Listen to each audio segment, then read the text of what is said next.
Magandang umaga sa lahat. Welcome to UPOU's Edu-Hack K-12 Teacher Journeys. This is the first of a series of conversations on K-12 practices conceptualized by the Faculty of Education. Quite timely because we are in a turbulent but also very interesting times. I know some are anxious, maybe panicking as we are about to open school year 2020. It should be a good time to pause and breathe in new energy. I enjoin you to engage with the narratives of teachers and parents themselves. Adaptations are given among K-12 teachers and parents who have survived a variety of educational reforms. I'm most curious about what remains constant amidst all these shifts. What of our teacher identities remain, the being, and what evolves, the becoming? Our first speaker is Rachel Red Amparo, otherwise known as Teacher Red, who is the founding president of PhilSec, a society of special education teachers, and being in the field of special education for more than 30 years. Teacher Red and her husband Jing Amparo are based in Davao and are co-founders of Brainworks School, a K-12 school which is on its 20th year. Her educational program addresses the needs of learners with difficulties in reading, writing, and mathematics. Teacher Red graduated from the UP College of Education with an MA in Reading Education. She has PhD in Educational Leadership from the University of Immaculate Conception. I'm honored to have Teacher Red join us. She's a true educator, friend, and counselor. Good morning, Teacher Red. Good morning, Aleta. Morning, everyone. Let me share my screen.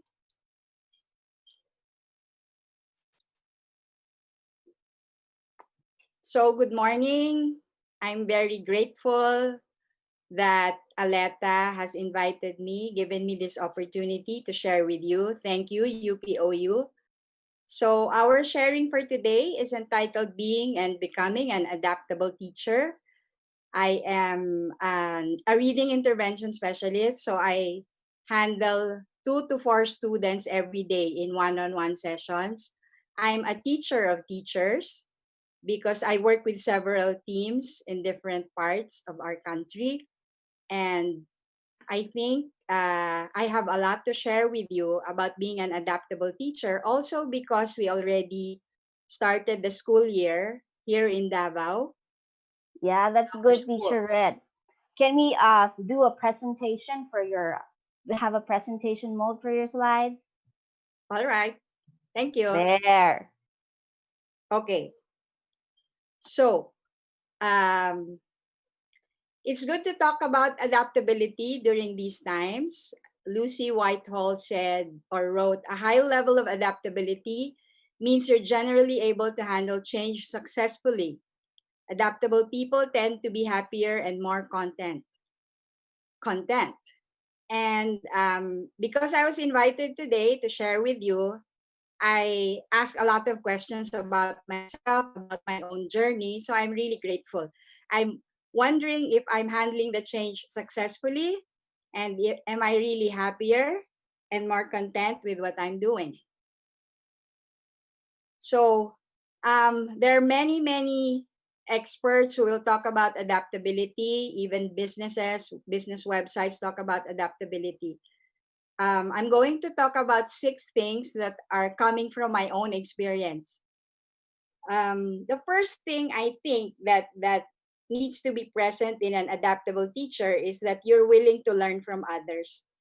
When the quarantine started, when they started to announce the closing of schools, um, of course, I went through a lot of emotions.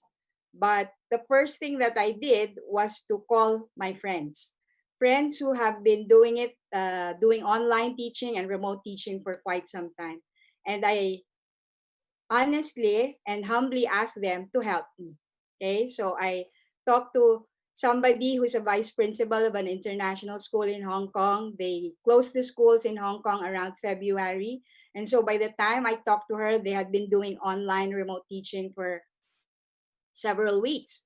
And so she introduced me to the tools that I've heard before. And I was very excited to try to do what I learned from her. I also called another reading specialist who, the day that they announced lockdowns, started to transition immediately to online. reading intervention. And I thank her also for sharing with me materials that I could use in my own teaching. I also talked to somebody who did teaching purely through Messenger. Can you imagine that? Everyone is using Zoom or Google Meet. And this person, even up to now, so she's been doing this for 4 or 5 months. It's very interesting to talk to her. She has about 8 students at the time and purely Messenger. Can you imagine that? And of course, I called my best friend since high school, teacher Aleta, because she's from UPOU. I know she's been doing remote teaching for a long, long time. And I asked for a lot of tips. And then I called another friend to be my experimental student. And that was very helpful because we were able to create videos where she was my student. And then I was able to get feedback from her as a learner on the other end. No? So as an adaptable teacher, I want to ask all of you, are you willing to learn from others? Um, One of the important articles that I came across, this was also shared with me by a student from UPOU, is the article by Hodgesmore, Lockheed Trust and Bond. This came out in March 2020, and it was about ERT. ERT is emergency remote teaching. So it's something that I keep going back to.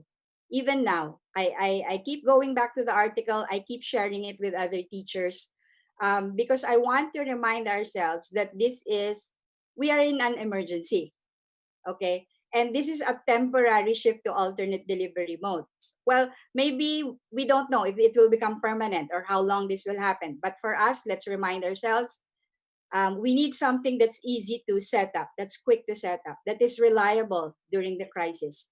And then we need to remind ourselves. Now, we also tell the parents this to be more understanding. Because if I understand correctly, a fully online university course needs time to be prepared for about 6 to 9 months, right, Teacher Aleta, or more, longer. And look at what we have. The basic education teachers, we only had a few weeks to do that, to prepare our courses, no? Our classes. Um, and then this article is very good because it reminded me that because we're in an emergency, we only take what's essential. So we're looking at essential skills. I'm always talking about simple curricula with my teachers and with the parents because we're looking at essentials. And then I realized, no, because of this article, becoming an adaptable teacher and doing emergency remote teaching should be a part of every teacher's skill set and our professional development program, right? So now when I'm looking for teachers, I'm looking for adaptable teachers who are willing to be taught and trained, or they already have some experience in remote teaching. So that's something I learned now because of this crisis. Um, so we learn from others. And second, we should learn how to see the big picture. We should see the big picture. As you notice, my slides, they have the months now, or the dates of what's happening to me in my journey. Um, because towards the end of March, we can use the word depressed. I was really very down, and because I couldn't see the future. I called my friends, and then they gave me a lot of tools and skills, but I still went through that stage of depression or frustration. No? And then one day I just, thankfully snapped out of it when I realized that, wait a minute, this is not just about me. It's about the other people, the parents, the learners, and most of all the teachers who are depending on me. Because if I don't snap out of it, what will happen to the teachers? And if the teachers don't know what to do, what will happen to the parents and the learners? And so I started to regroup with my teams. I called them. The first two pictures that you see, that's through Messenger, because people were resisting Zoom at that time. Teacher Red, we're not ready for Zoom. And then I started to guide them through it. And then eventually everybody was in Zoom. No? Um, and then somebody invited us to this webinar series. We attended for a whole week. In the mornings, we would attend the webinars. And then I required all the teachers to write in their journals. And then in the afternoons, we would meet for sharing, reflection and sharing. Another thing I'd like to share with you is about parents. Because if you see the big picture, you don't just look at your own situation. You look at the people that you're serving. And so we started to create messenger and closed Facebook groups for parents and for professional groups now for teachers. And this was a great encouragement for all of them. We always said we're all in this together. All these hashtags that you hear, they are true during this time. And that was around April 2020. So learn from others, see the big picture. The question that I have for our audience today: are you willing to experiment? Um, a lot of you haven't started your school year. You've been attending webinars, talks like this. So are you willing to dive in now and experiment with the tools that you've learned and the skills that you've learned?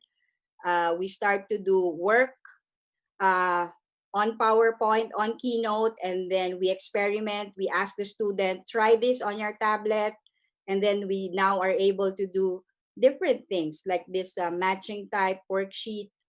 Um, I will share with you another risk that I took during the pandemic. I had inquiries from outside Davao. We have I have a student from Italy. I have a student from Tennessee. I wake up. My first session is at 6 a.m. and my last session on Thursdays is at 8 p.m. Are you willing to do that? Willing to experiment? Willing to make mistakes? Nah? And the parents, I'm very grateful to them. These pictures are shared with us by the parents themselves and posted on their own Facebook pages. They take photos of the children. They're willing to learn, to learn through Zoom and the remote teaching. So May 4 is a very important date in my life because this is the date when I really, took the risk together with all my teachers, all my teams. We started to teach. We started to do remote teaching. Um, so I think I can say I am calm right now. Why? Because June, July um, became the time for me to start to share what I have experienced, my own journey with different groups. Groups of from Medical City, the Dev Peds have invited us to share with them what we're going through. How can we help parents, people in the homeschooling and distance learning journey, and more. Now, reading intervention, people with disabilities, everything that I've experienced, I've become willing to share them, and it's great. It's a great feeling to be sharing with people. And when you're sharing, you continue to ask questions. You ask questions because you want feedback. You want to improve. The main question right now that I have is this sustainable for 10 more months, for a few several more months until the next school year? How long can we keep this up? Because there are many components in every program. How can we improve the program? um, Another characteristic of an adaptable teacher is that you are mindful, you are intentional, you are present. You are present now, here and now. Um, because if I will think about the future, if I will think about my country, I will not be able to move. I will be paralyzed. I will go back into my frustration and depression stages. No, but I have to be present because my own children. I have two school age children. My batch two of my four kids now have to continue learning. They are enrolled in the school that we put up. Other teachers are teaching them remotely. We had to revise the schedule. If you can see the schedule on this slide, we had to revise this about 3 or 4 times in the past 4 months, depending on how the kids were adapting to their sessions. Um, So I have to be present to my own children, even as I am present to my teams, to the teachers and the parents that I work with. Um, and this is still part of what I'm adapting to. I'm working the whole day at home, but I also have two kids who are learning from home. So I need to be present to that reality. So becoming an adaptable teacher for me, as you saw from my journey, you want to be an adaptable teacher, you need to be willing to learn from others, to see the big picture, to experiment, to share whatever you know with others, but also to continue to ask questions and to live in the here and now so that you can address your current situation. Part of being present is being aware of where and how you are. And this Kubler-Ross change curve has been shared in many webinars, right? But I keep sharing this with the parents because it's very real for me. I went through shock, denial, frustration, depression. And then we did experimentation in May. And the parents were supportive at that stage to experiment with us. And now I've made this decision, and has I have integrated all these new things into my life. The this one this slide from leanchange.org is an important picture for me, because on the right side you will see that while you're going through those emotions, you can actually do something positive. huh? And the last stage of that is sharing knowledge, which is what we are doing right now. Um, what I've been teaching for more than 30 years, and I believe that it's this sharing is to encourage all of you that you have to hold on to whatever you believe in. This is what you bring with you in the crisis, in the pandemic, and this adapting to change. So these are all big words. No, every line here uh, is a whole other talk. But I want to say that the main thing I think in adapting to change is that you hold on to what you believe in. Of course, you're open to learning other things, but there are some basic things, basic essentials that you bring with you to this, whatever change you're going through.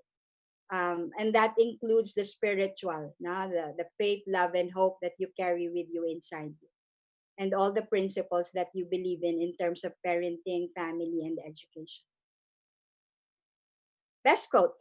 Uh, the quote that I was looking for and that I found to be really true for me is "Crisis doesn't change people; it reveals them" by Eric Walters. Um, I want to share with you one specific example. End of May and beginning June, I was attending moving up and graduation ceremonies, and I was also conducting parent orientations through Zoom. And I want to say that it is true that the crisis reveals who you are. Because before the COVID, before the crisis, all we've been existing for 20 years. Our school here in Davao has been here for 20 years. Every time we do our moving up and graduation, people cry. When we listen to the students deliver their speeches, the teachers cry, the parents cry, and it still happened. No, it gives me goosebumps when I think about it, because I want to say grabe. Now, even if you're on Zoom, you are able to carry the culture and the values with you. And our graduations were just moving. They were very moving experiences, even with this technological barrier, you may say. Best advice: use the crisis and use technology to reveal who you are. So, yes, it's an opportunity actually to show the parents and the students who you really are as a teacher. And you can use that. You can use technology to do that. Thank you, everyone. That's the end of my sharing. Thank you, Teacher Red. Parang medyo naiyak ako. Medyo nga naiyak na ako. Yeah, the idea of going through that kasi that phase and ano na the time having this time to look back. No? Teacher Red, I have one question. While the others are starting to no, to pose their questions, I think somebody is helping us with the questions. But for me, um, I know that some teachers go through this phase also. But what do you think are the what's causing some kind of resistance maybe from some teachers to sort of embrace or um, get into that change or that shift? Is there something that you can share about that? What are the possible sources of those resistance or barriers in case you have I think encountered? Yeah. I think that everybody goes through Okay. that stage of resistance because Mm-mm. remember, in any change that happens in our lives, we go through shock, denial, frustration Yeah. first. Oh. Mm-mm. And then hopefully you don't stay too long in those Mm-mm. stages, right? Some hurdle that Yes, smoothly and more some do quickly. not. Uh, Yeah. Okay. so I think everybody has to go, well, not has to, but everybody goes through it. But Okay. that's what we're all looking for. We're all looking for practices that will make us more adaptable. And yes, it should be part of professional development now for teachers to adapt to change. And Mm-hmm. yes, iba-iba tayo ng Okay. pinagdadaanan. Mm-mm. Uh, Mm-mm. so Mm-hmm. iba-iba din tayo ng pagtugon sa sitwasyon. Mm-hmm. Mm-hmm. Okay, that's good to know. So we do have all no our own processes, iba't ibang phases. I mean, we go through the Yes. phases differently, no? We have our own phase, but I think what I got from your talk is the idea if you look at the big picture, diba? Sometimes when we go through that stage, parang it's all about you, your feelings, or where you are. But there has to come a point when you have to step out of that and say there are other people who need you, and therefore you step up there. You're not the only one suffering through Yeah, in it's this time. crisis. So what are you going to do now? Yes, you're right. Okay. Step out of it. Thank you, Teacher Red. Thank you. Thank you very much. Do we have more questions from the floor or from people out there? Would there be some at this time or we can move that later? Okay, there. So we have, for the next two speakers, we have Kate and Gian, a homeschooling couple. Kate is assistant professor at UP Los Baños, where she teaches English communication courses under the College of Arts and Sciences. Her research interests include play-based learning, learning design, and learners' engagement. Kate graduated from UPOU under the Master's Degree Program of Development Communication, where she is also undertaking the Doctor of Communication degree program. Gian is an immersive and interactive theater director, a learning design specialist, and theater pedagogist with over 20 years of experience. He won't be able to join us today because he's still recovering from mild flu. I hope he'll be fine soon. So Kate and Gian are both engaged in research residency with the Cognovo Foundation of UPOU and University of Plymouth. They're here with us to share their stories of becoming homeschooling parents way back in year 2014. Nice to have you join us, Kate. Hello, good morning, Hi, Aleta. good morning. Good morning, everyone, lahat po ng mga nakikinig. So Gian cannot be with us today, pero pinag-usapan naman po namin mag-asawa kasi kami, one in this journey. So what I'll be sharing, ito po yung experiences namin together with other homeschooling parents as well. Kasi sa Los Baños, dumadami na rin yung mga homeschoolers. So naka-adjust kami since nag-start kami early on 2014. Pero itong pandemic, panibagong adjustment na naman. So tama si Teacher Red, may pagdadaanan talagang change curve. So i-share ko lang po.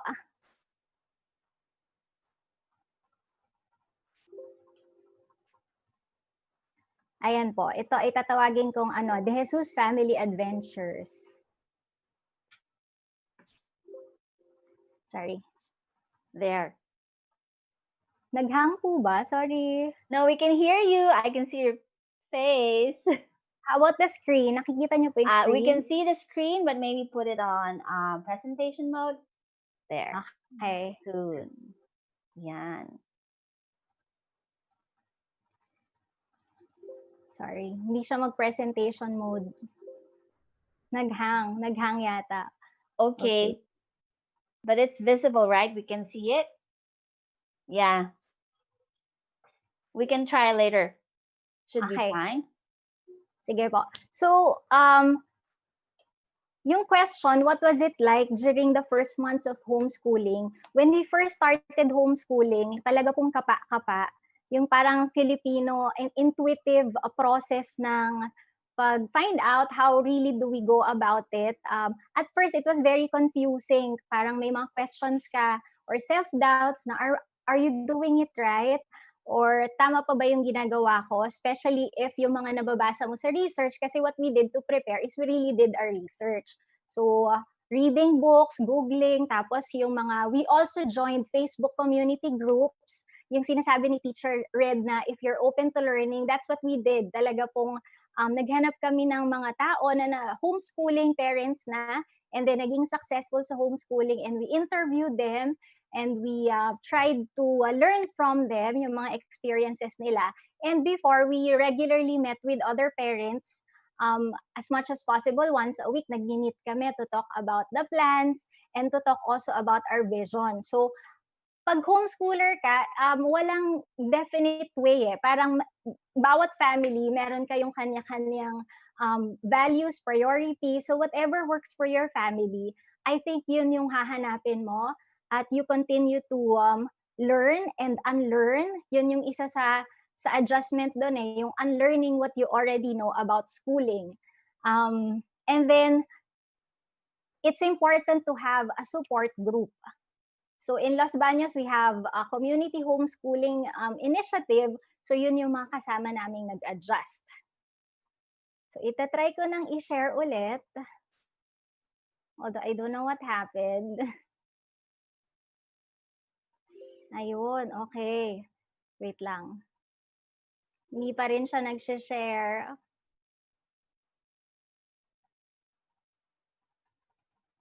Yan, okay lang naman kung ano, yeah, we can work with this. This is fine. Kwentuhan na lang, yan. And we can still see your photos anyway. Your slides. So go. Okay. Anita, you have a copy, di ba? Maybe you can share. Yes, I'll try to do it. So you can just continue with your story. I'll try to do stop ko yung something share. Okay. Yan, stop ko yung share sa akin. So sorry, ayan, mga technological. Not a problem. And then, yes. So, ang first challenge na na-encounter namin, yung routine and rhythm. Kasi kapag ang idea namin, yung discipline ng children, ay we get it from rhythm. So rhythm, for example, the kids know that there's may tamang oras ang pagkain, ang pagtulog, ang paglalaro. Kaya kapag naglalaro pa sila pero kailangan na nilang, for example, gumawa ng chores, merong creative ways to tell them na, for example, magpapahinga na yung mga toys nila para hindi rin sila resistant because kids, they thrive on stories. So yung stories and play, role-playing, buhay na buhay sa family namin because ang core belief namin as parents ay yung laro ay may transformative potential siya because if you're playing, parang you imagine things and at the same time, you create. So importante sa amin kasi ang hallmark ng aming homeschooling ay really tatlo. Holistic, ang binivisualize namin ay holistic education as well as experiential education and culture-based.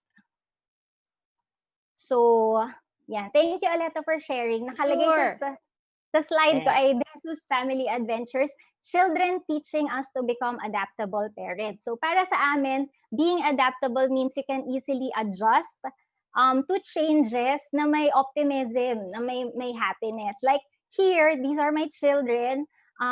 When we do homeschooling, we make it a point that they experience things. So ito, nagme-meditate sila sa park. And then next,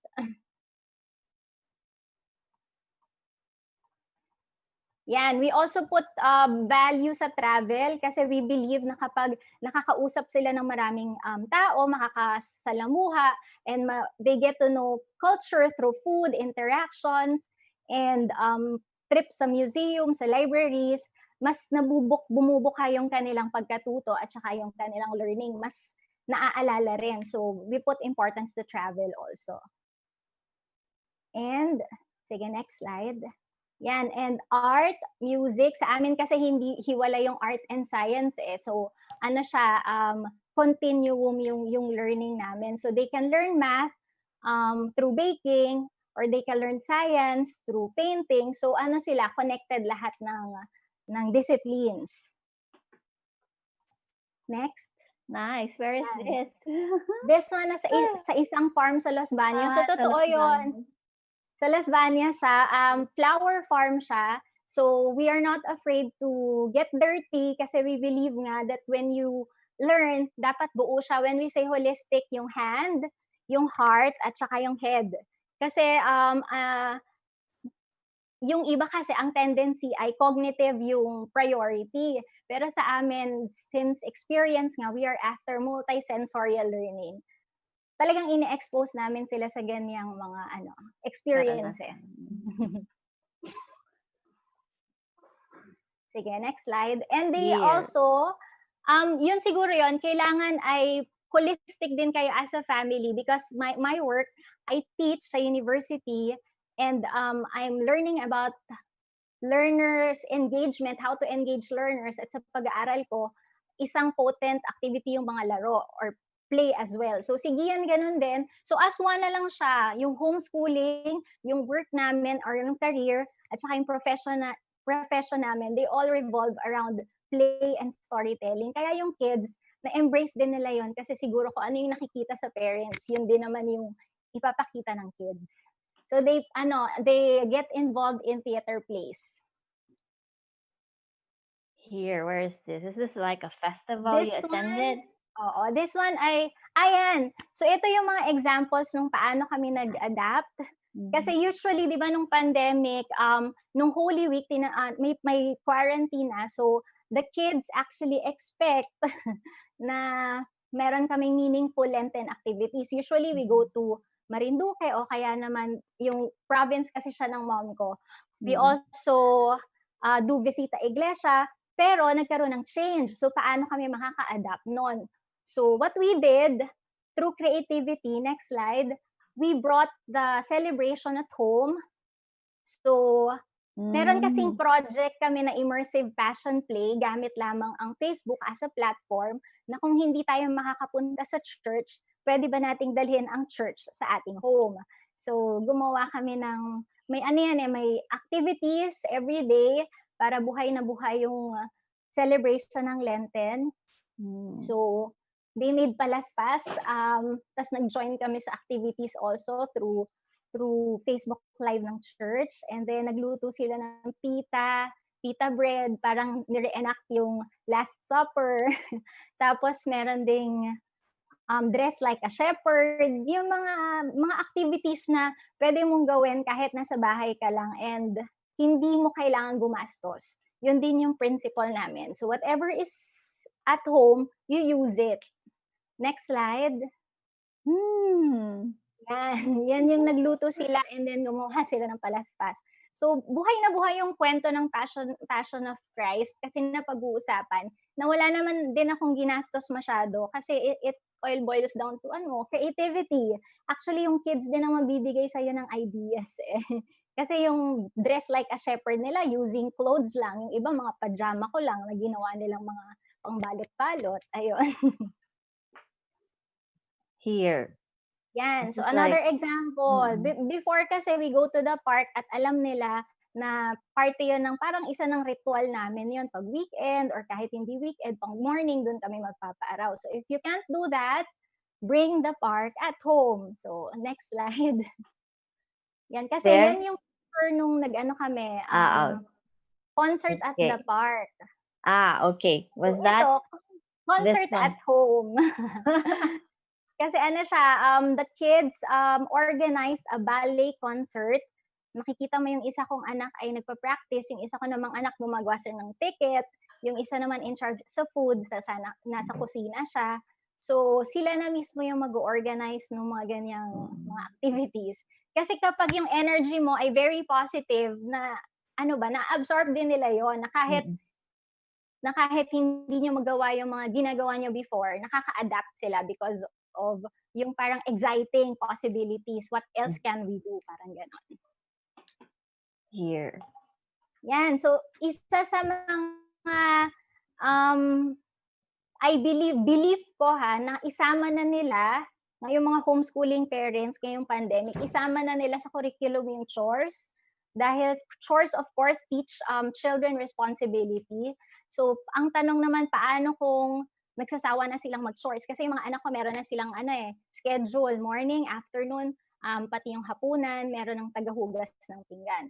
So, makikita natin, pwede mo rin gawing creative yung paggawa ng chores. Next slide. Simpleng costume lang. Wait. There. Ayan yung costume niya. May costume na siya. Siya si Lemon. Si Miss Lemon, may power na siya. Kasi nakita ko ng anak ko na yung mga pulp ng lemon na nagamit na namin na juice na, ginawa ko siyang parang may suka, parang disinfectant. Yun. So, sabi ko may power to. Tapos siya rin, na-absorb niya yun, na may power din siya, na kapag suot niya yung yellow dress or lemon dress, parang lahat ng hawakan niya nalilinis. So, yung sense of wonder or sense of magic na yun, dala-dala niya. Kaya masaya siyang mag-chores. Here's. So, eto na yung setup namin ngayon dahil nga pandemic. So, isa sa mga concrete tips ay have a designated space na yun yung workplace or school space ng kids, pati ikaw, and stick to it. Pero at the same time, you add variety kasi minsan naman nasasawa na sila na dun lang palagi. So, ang ginagawa ko, I allow them, for example, to transfer. Minsan, dadalhin namin yung workspace sa balcony, basta maayos. Kasi kapag walang ayos, puro clutter, it gets in the way of learning. Yan. So, they happily do their work. May mga times na talagang pagising nila, mas gusto nilang maglaro kesa magpunta sa doon sa kanilang mga stations para sa pag-aaral. So, doon pwede mong kausapin ng mabuti yung mga anak mo, ano ba yung nararamdaman nila kasi sila nasa adjustment phase din eh. We can see that kids, they're just happy. Pero at the same time, they miss their friends eh. They miss going out, they miss their lolo, lola. So, may pinagdadaanan din sila. So, kailangan lang open yung communication. Next, here's an example of a schedule that they themselves made. Kasi sa amin ay, although I lead, ako yung nagsiset kung ano talaga yung overall rhythm, but there's room for their inputs para alam nila na they're part of also of the activities at home. So, yan yung schedule na nasa left, yung mga schedule nila, wake up early, bath, breakfast, tapos meron din silang cat chores. Kasi they really love cats at marami kaming cats sa bahay. So, dahil may schedule sila na sila yung nag-set, alam nila na when I remind them, kunwari nakalimutan nila yung chores, hindi nakapagpakain ng cat, parang I will bring this up para alam ko na nag-commit sila. Parang this is what you said you will do, so I know that you forgot, but next time you will remember. So, kung ano yung desired behavior natin, yun yung sasabihin natin instead of, bakit di ka na naman nagpakain? Bakit nakalimutan mo to? Kasi pag gano'n, negative agad eh. So, always end it with positive reinforcement na I know you will remember next time. Ayan yung anak ko, nakikipaglaro na sa mga pusa, kinakausap na yung mga pusa. And, yon, meron kaming rhythm, kasama sa rhythm nila yung fruit time, always. And, so yung pagde-design ko na activity sa home, ano lang yan, breathing in and breathing out. yung in kasi, yung mga paloob, yung mga activities. So, kunwari ay nakikinig sila ng lesson sa teacher nila online. Ang pagkatapos nun, kailangan yung activities naman ay outwards, yung they will use their energy para hindi tuloy-tuloy na nakakapagod.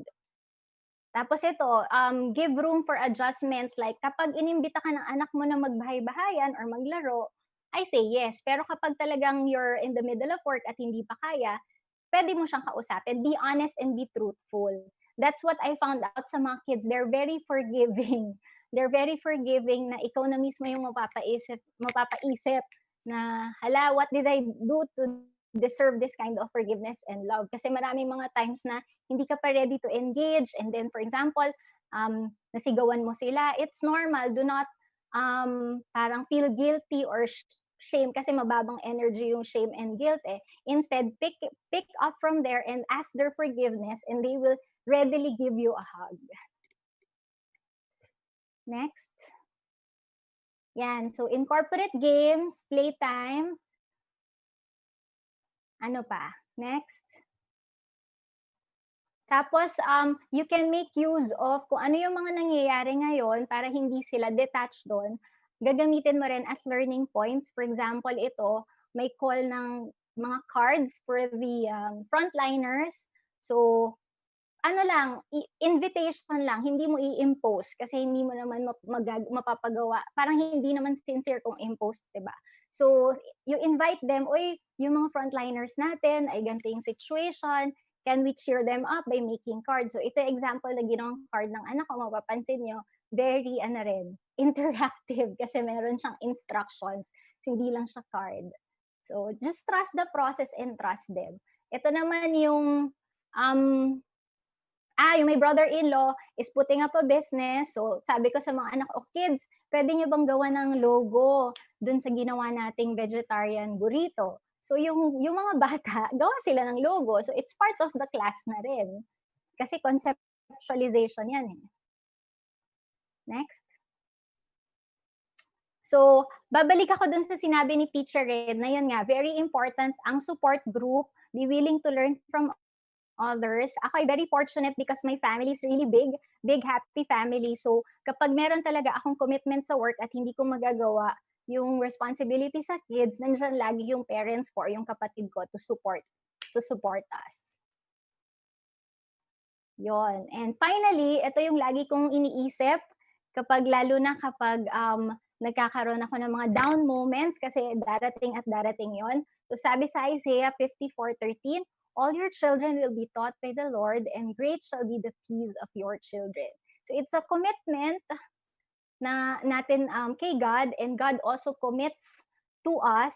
So He never fails. So kung ano man yung ginagawa natin, isipin natin na we are enough. Parang wag sana tayo magbigay ng label sa sarili natin na, hindi ako teacher, hindi ko kaya to. In the first place, you're a parent, so inherent na dun yung pagiging teacher. So kailangan lang nating seek help and seek the help, yung mga tulong ng ating support group. And we'll be fine. Ayun.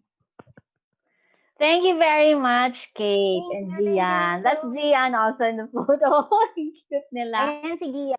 Oo, what I like about your sharing is that, yung idea that you really engage the children. Kasi iba kapag, tinitignan mo talaga yung interest nila. Tapos then you make something creative out of that. And then, hindi mo rin nakakalimutan na merong mga bagay din silang kailangan matutunan na siguro ibang bahagi doon, mga kailangan masatisfy natin para sa, maggawa natin para sa DepEd, di ba? So, nakikita ko naman yung magandang marriage ng sinusubukan yung gawin sa homeschooling, no? And kaya ako rin na inimbita si Kate at Gian kasi alam ko may mga magulang na na pinili nila na siguro sa taong ito mag-homeschool imbis na mag-enroll ng bata, no? Iba sa kanila siguro na wala ng trabaho. Iba naman, mas nagkaroon ng oras na ginagawa ang trabaho sa bahay. So, bakit hindi na rin gawin yung learning from home? No? So, sana meron tayong mga naabot na audience sa araw na ito. Yan. Salamat, Teacher Kate. Ay, Thank teacher, you. I call you Teacher Kate. Mommy Kate. Teacher Ano tawag Ella. sa'yo? Nanay? Nanay din ba? Mami, nasanay Mommy. silang mami. Yeah. Si Teacher Red, ang tawag din sa kanya, nanay. Ako, Nanay Aleta, yung Mm. tawag sa akin ng mga anak ko. Okay, meron tayong mga tanong mula sa audience, no? Siguro unahin ko muna ito. Okay. There. How should parents address the needs of their children who belong to the autism spectrum,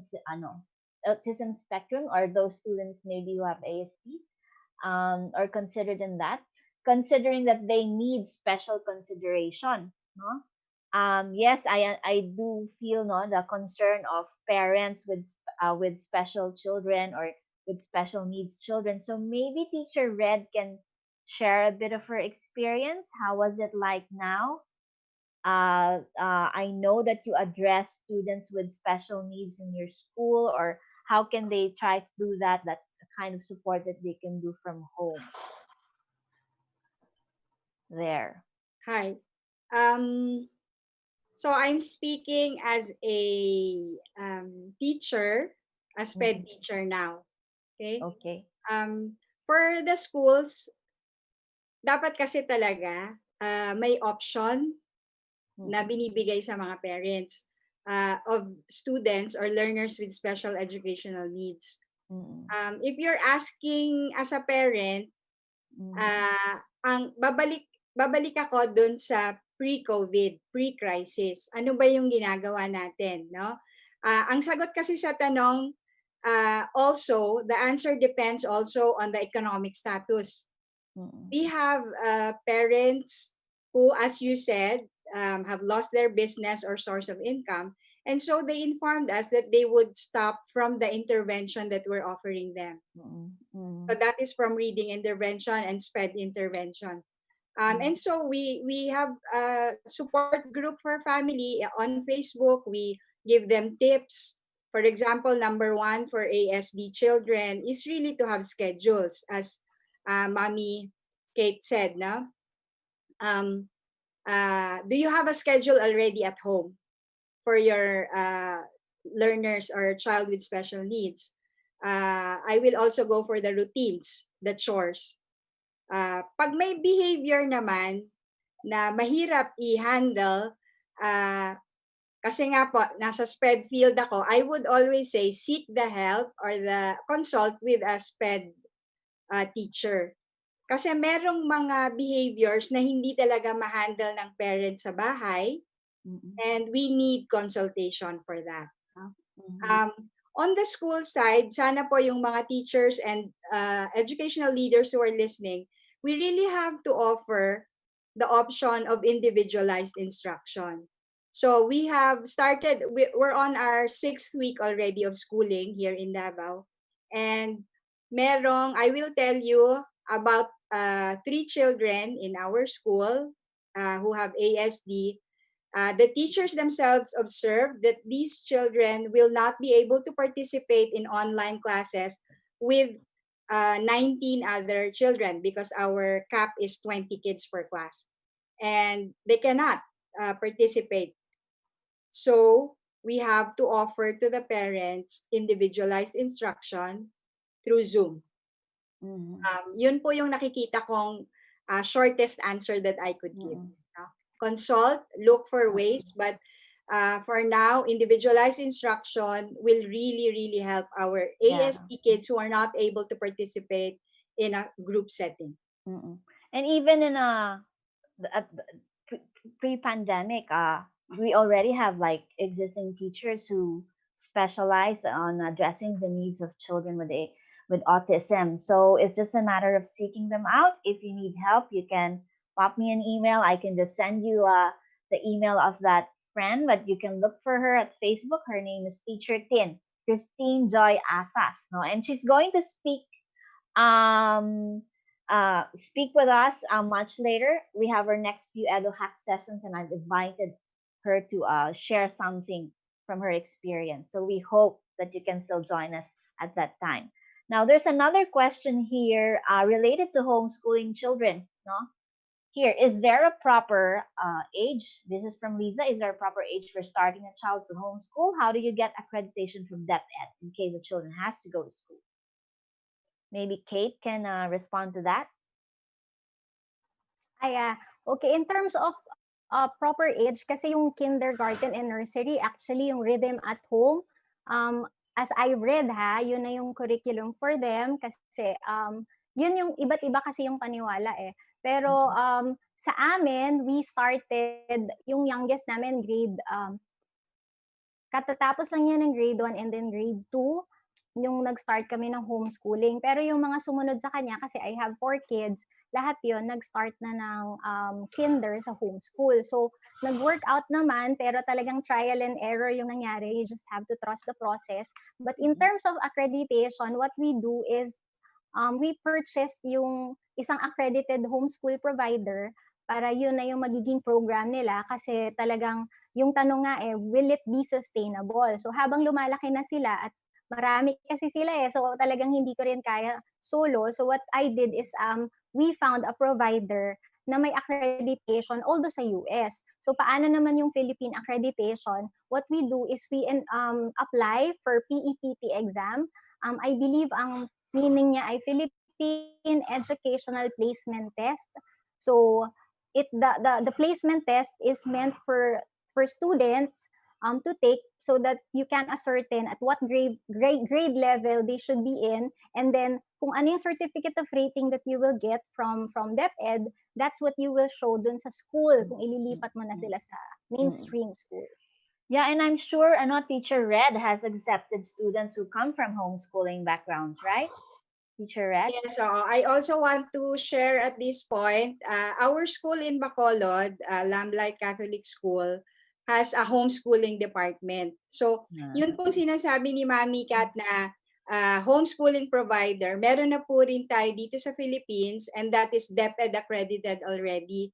So, what you need to just do is enroll in that school, in the homeschooling department, and you will take care. You will be in control of the education of your children, but you don't need to worry about records.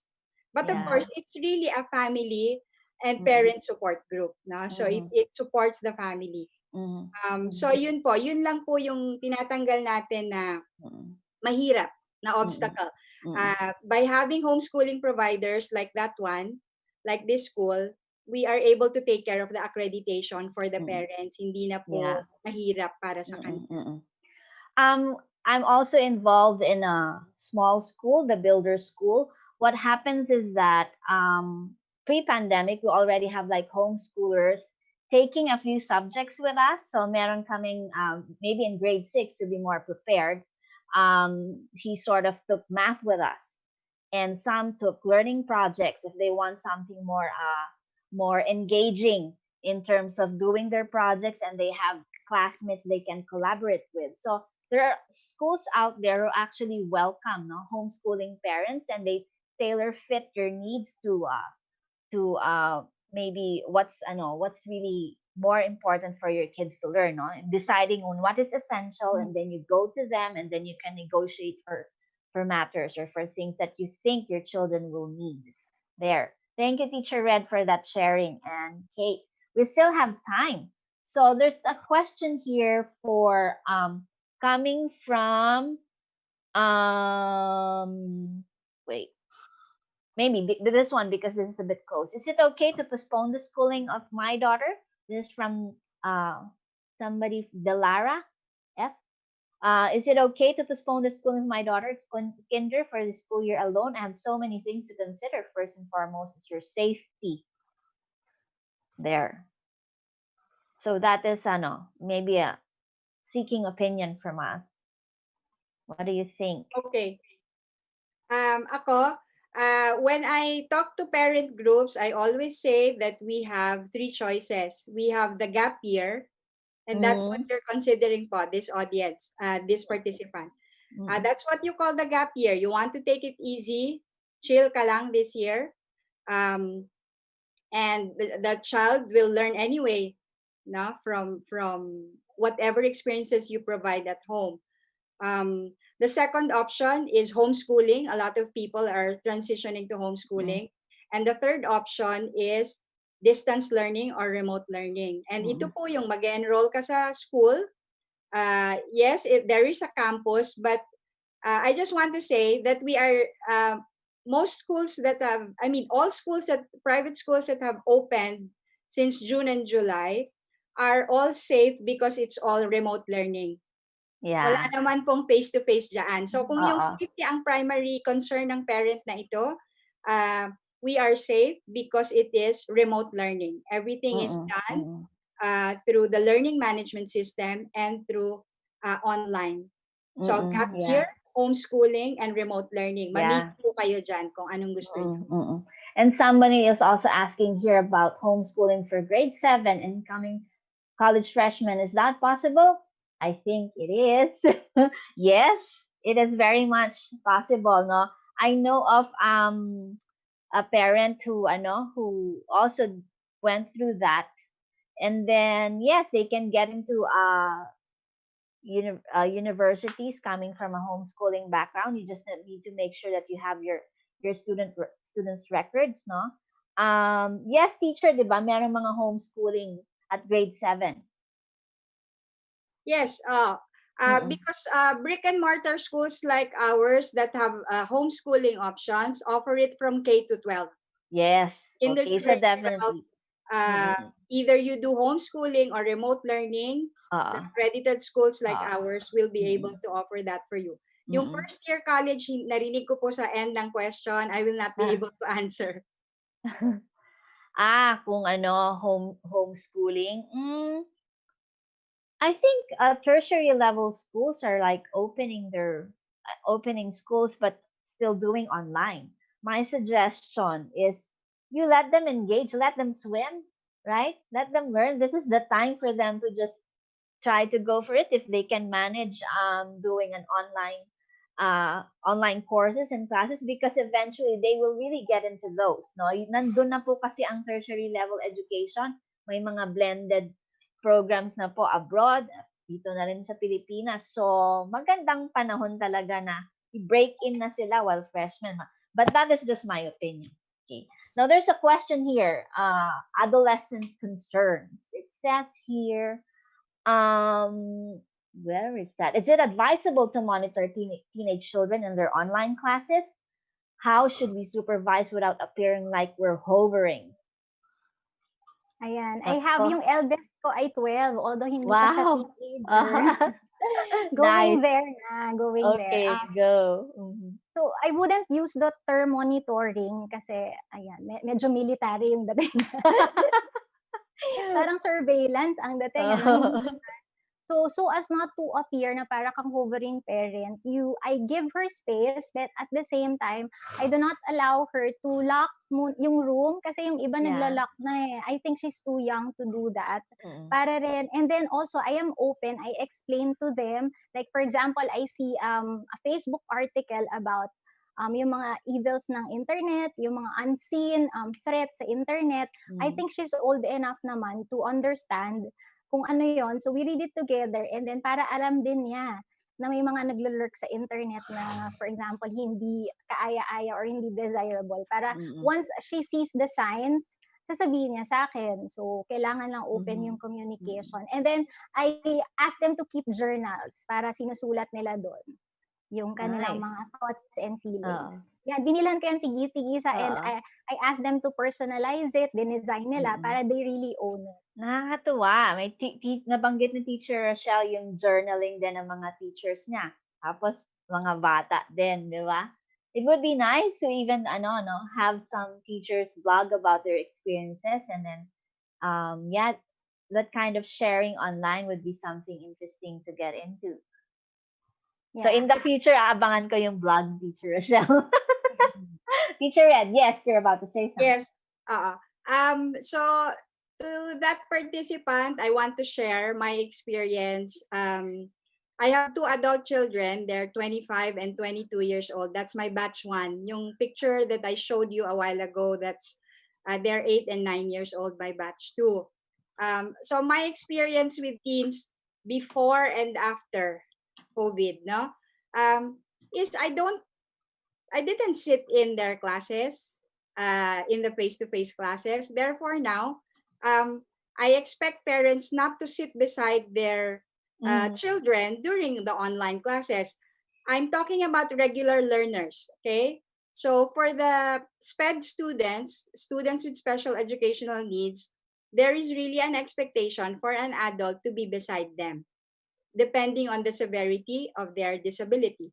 But you don't need to hover actually, because the system that we have put up. I hope that the schools are doing that now. Is of course you have the learning management system. That is where you can actually monitor your child because uh, these learning management systems have parent accounts also. So you Yeah. can see the deadlines of your teenager. You can see if they're submitting. And then the teachers themselves, there's a message board. So the teachers can message you as a parent and tell you that your child hasn't submitted the requirements. So maganda po ang teknolohiya ngayon, masusuportahan kayo na hindi nyo kailangan, kung regular ang inyong anak, hindi nyo kailangan tumabi sa online classes. Ang importante dito ay, are teenagers submitting the requirements? Are they engaged in the learning? Yeah. There's a question here from Marisol Law. Would there be a psychological effect if my child will be left behind by not enrolling this year? Yung psychological effect, I think, is the focus of her question, of Marisol.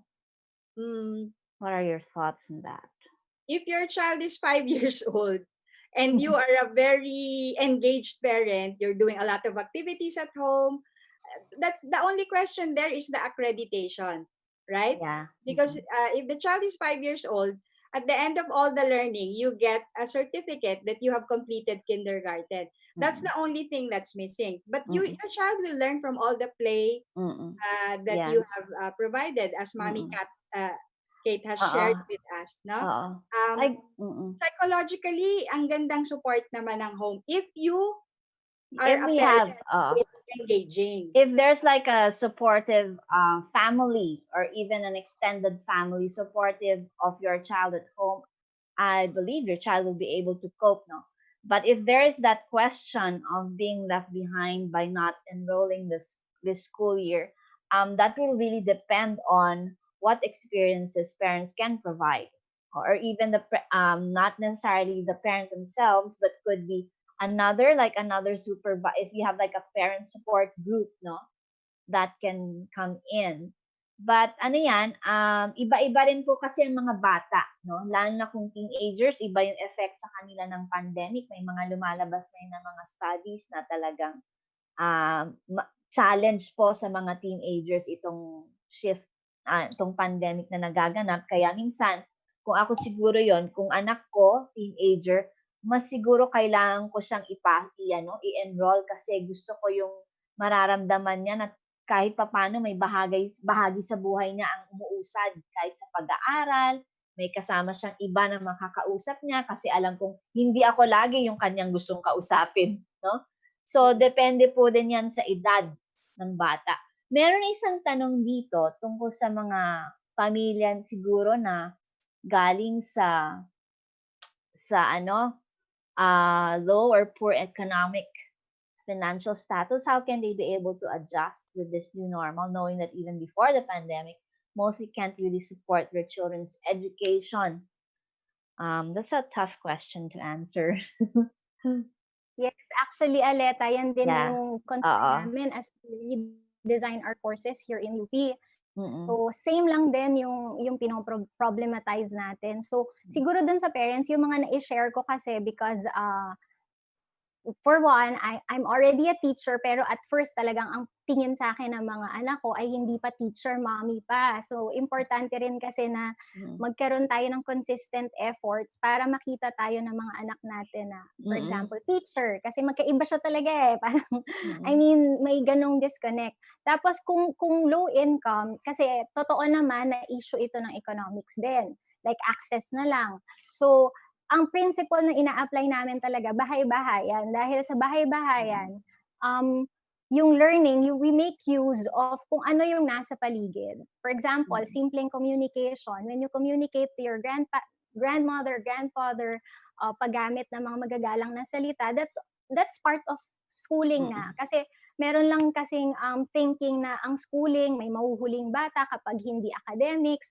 Ang schooling at education, sana tingnan natin siya na iisa para hindi natin wala yung pangamba na paano yung anak ko, paano siya, mahuhuli siya. So, which are all valid and legitimate concerns. Pero dahil nga nasa pandemic tayo, ang characteristic kasi ng mga times na to ay volatile, uncertain, complex, and ambiguous. So, lahat tayo pinifigure out pa tong mga situation na to. Pero whatever we do na makikita natin sa paligid or at home, ano lang, creativity lang talaga yung limit niya. Kasi sabi ko nga, chores can be a curriculum eh. So, pwede natin siyang i-integrate as long as we're doing something for them. So, kung access naman sa internet yung problem, pwede siguro na, yun nga sabi ni Teacher Red before, as simple as Messenger, nagagamit. Saludo ko sa teacher na yun, ang galing niya. So, siguro ang question, i-reframe natin na parang, how might we? Kasi kapag ang question natin ay, what do I do dahil walang ganito, parang napaka-disempowering. Pero yung how might we, very, makakaisip tayo ng paraan. So the questions that we ask kasi will influence also the answers that we come up. So yun lang naman. And usually for low and poor income families, that's why we have Department of Education. Kasi the public school system will have a response to those concerns, no? And I would like to believe na they're really doing a lot from their end, no, trying their best to get themselves ready and to respond to certain families who would really have a hard time maybe coping in this kind of setup. So this is just to assure you that DepEd and even their alternative learning system, merong ALS program, no, na makakatugon dun sa pangangailangan ng mga ibang bata kung kailangan nilang siguro tumigil ng isang taon at gusto nilang bumalik ulit, no. May mga na tayo, mga programa sa Department of Education na makakatulong sa mga bata at mga pamilya na hindi siguro yung kailangan tumigil na yung taon, pero meron pa rin silang mga pwedeng gawin sa bahay na makakatulong sila. Okay, na productive pa rin sila. Ayun. Ngayon, meron akong isang tanong. Oh, the Dean Baggy, Ricardo Bagarino, has a question for us. Where is Dean Baggy's question? Oops, did I lose it? I saw Sir Baggy there. How should parents assist their kids in their assignment or projects without taking away the learning process from them? So this is like, tinitimbang natin kailan ba tayo papasok para tumulong, kailan natin yung hahayaan natin sila. Kasi kailangan nilang daanan yung proseso ng pagkatuto. So, what kind of assistance ang pwedeng ibigay? What kind of assistance can parents do? Maybe from my end as as Teacher Aleta, one assistance would be maybe just making sure that your own children set up their learning spaces. You try to facilitate that because for any projects or assignment, it is good that they have this a kind of structure where they can complete their assignments and projects, no?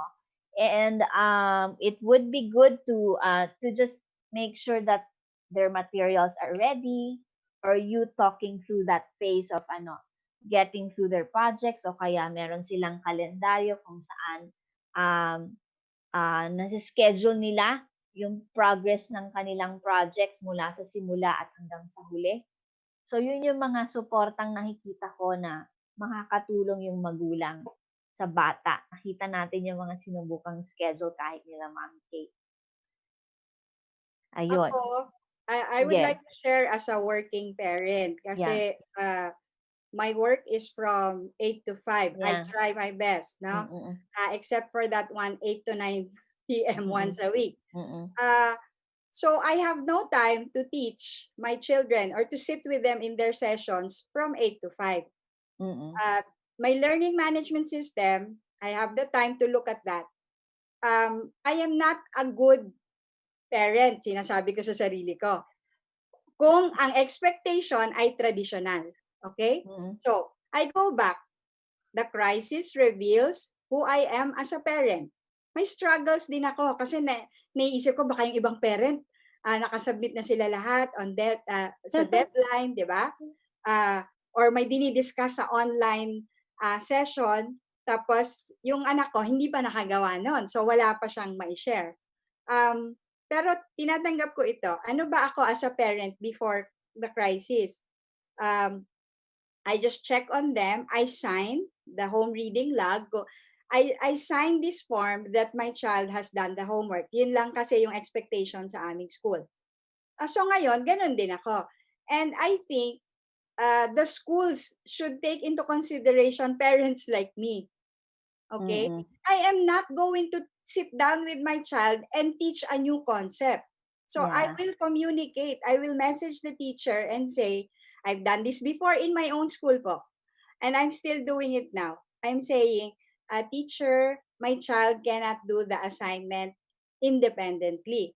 That means the concept has to be taught by the teacher. Kaya nga po ako nag-enroll sa school nyo di ba? At kaya ko in-enroll yung mga anak ko dito sa program na to. So ngayon nag-a-adjust yung teacher. I think parents dapat, sinabi ko na rin to sa maraming parents, over-communicate with the schools because schools Now is the are time to do that. offering service. We should over-communicate. And so ako as a parent, I tell the principal and the teacher, we're not allowed to communicate directly with the teacher. We communicate with our principal. My child is not able to do this assignment independently and I will not sit down to do that. And then I looked at the projects. Maganda yung projects na ina-assign ng mga teacher sa anak ko kasi kaya nila mag-isa. So I will agree with Teacher Aleta. The parents should provide the environment and the materials. Kumbaga, sobrang sama ko ng parent kung hindi ako naka-provide ng materials para dun sa project nilang origami or painting a rock. Yun yung mga projects nila this past week. So provide lang. Pero yung ako pa mismo ang uupo, laban po ang kalooban ko sa ganyan because you have to understand, I'm a working parent. After 5 o'clock, I will be with my kids pero marami pa akong chores. Sila din. No? So, limit the assistance. Provide the materials. Talk to the teacher. May isang tanong dito na natanong to sa akin noon nag-workshop kami on remote learning, no? How can parents teach their child if they don't even have elementary or high school education? Reality here in the Philippines. Siguro ako gusto kong maniwala na hindi porket hindi ka nakatapos ng elementary o high school na hindi mo matutulungan kahit paano yung anak mo. So, pero kung ako yung guro, kaya nga may remote learning o merong community-based education, may mga settings na pwedeng siguro bumisita o kaya kahit paano ipakita na kung ito yung module, ano yung aasahan ng bata. So, minsan ang sikreto dyan, yung disenyo ng module na gagawin ng paaralan na kung saan kayang gawin ng bata sa sarili niya yung kanyang gawain. Pero, ang sisiguraduhin lang ng magulang ay bibigyan niya ng oras yung anak niya at 'di ba, titignan niya na magagawa kahit paano, kahit kalahati, 'di ba? O matapos niya, 'di ba, bago pa siguro pumunta sa mga ibang gawain na kailangan niyang gawin. So ano yung tinuturo ng magulang doon? Ang tinuturo ng magulang doon, disiplina, no? Na pag merong oras gumawa, gawin natin, 'di ba? Tapos siguro naman hindi naman siguro magpapamudmod ng DepEd ng isang tambak ng module na kayo na po yung magturo sa anak niyo. Hindi naman siguro gano'n, no? Gusto ko sanang maniwala na yung iba doon, tulad ng sinabi ni Teacher Red, yung essential na kayang gawin ng bata. So, ang mga modules dinidisenyo yan na na parang kahit papano it's like you predispose your children to succeed in that kind of material. Sa iba naman, siguro, ang i-advise ang imamungkahi ko ay samahan niyo yung ang kung nagagawa ang community-based education, kung yun ang setting, pwede niyong samahan saglit, di ba? Na pwede niyong i-demo dun sa magulang na ito yung unang pwedeng gawin o kaya kung merong mga halimbawa dun sa module na pwedeng sundan, ituturo lang alam mo yung sasabihin lang, ito yung isang laman ng isang learning package o isang module. Dito po yung instruction, ganito po karami, 'di ba? Ano po ibig sabihin ng ganitong salita? So mga basic na kailangan malaman ng isang magulang sa module. Tingin ko bahagi 'yan ng responsibilidad ng isang guro at ng isang paaralan, whether it's private or public, 'di ba? So, ayan, ang dami. When was the okay. So, dito na siguro nagtatapos ang ating session unless meron pa kayong nais ipamahagi o last few words. Accreditation I think we covered most of the questions already here. So, Mami, Letrag, yes, ayan. go. Gusto ko lang idagdag siguro Yeah. dun sa setup, for example, ay modules nga yung manggagaling sa DepEd. And Mm-mm. then, ang alam ko kasi blended din yun eh. So, may mga Mm-mm. time na yung teacher ay kakausapin din sila through online means, kung ano mang napag-usapan nila. Pero maganda nga yung suggestion mo na community-based. Like, for example, ay ilang magkakapit-bahay. Kung safe lang ha, syempre, of Yeah. course, i-ensure yung distancing and protocol. Kasi pwede siyang maging school at home setup na yung mga kayang mag-provide ng assistance na parents dun sa mga hindi pa ganun ka-confident. Kasi ako rin naniniwala na lahat tayo, kahit pa hindi ka tapos ng elementary or high school, merong capacity to learn really and hindi naman natatapos. Actually, swerte nga kasi parang sabay pa kayong mag-aaral nung anak mo kasi minomodel mo yun eh. It's not what you say, it's what you do really that matters. So, pag nakikita rin ng anak mo na striving ka to learn with him or her, ma-appreciate niya yun. So, parang ang imagine ko, parang mga maliliit na community-based schools nga, pero sariling effort na ng mga magulang. And also take advantage of online open educational resources. Ang dami kasi online yung Khan Academy, and recently yung kids ko, yung Adapted Mind, na-appreciate nila yon. Tapos sa storytelling, may mga free sa Audible. Yung mga ganyan, pwede mo nang i-avail ng free. Tsaka alam ko rin ang ALS o Alternative Learning Systems, bago pa mag-pandemya, meron na silang set of modules na ginagamit nila, no? Ang alam ko may isang ALS, nalagay nilang parang siyang app sa telepono na nabubuksan ng estudyante. So isang sa ALS sa may Quezon City, no, nasubukan na nilang gawin 'yon. Tapos meron din talaga silang sariling modules, no, na magagamit pa rin. So you just try to seek out the assistance of an ALS mobile teacher. Pwedeng yung isang guni rin yan sa DepEd schools, no? Just that. So madaming ng materials out there. Thank you, Teacher Kate, for reminding us. Okay, now this is where we start to end our sharing. And I'd like to thank the audience for joining us today. I know it's a busy day, a busy week. Malapit na po ang pasukan, pero salamat at patuloy pa rin tayong sumusubok na matuto o makinig sa mga karanasan ng ibang mga bata, ibang mga magulang, ibang mga guro. Maraming salamat.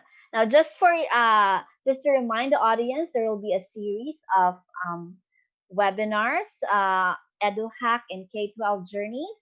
There's a lineup, so we'll keep you posted. There are reminders from UP Open University, Facebook, and UPOU Network's website there. Now, for those who are asking about registration, the registration has already ended. So usually, when UPOU Open University would post an announcement for this series of webinars and podcasts, what happens is that we open the registration, but once we do a live streaming, the registration is already closed. So usually, we try to announce at least 2 weeks before. So just make sure that you do that. And when you register, you have to spell your names properly. You need to review the data and then put in your email address accordingly. Review it, because once the certificates are generated, that's it. Okay, so we'd like to avoid, the shuttling emails here and there just for a certificate. We just expect that you do your part put your names in properly, put your email addresses properly, and you will get your certificate at least within 72 hours, no? Madami kasi, no, nag-register, kaya gusto nating matugunan yun. So, there, just a few reminders for that. Thank you very much, Teacher Red and Kate. And Thank you. the multimedia uh, is here with us, and I hope they will be playing our the next few the promo for the next few webinars there. You can see the titles, I hope.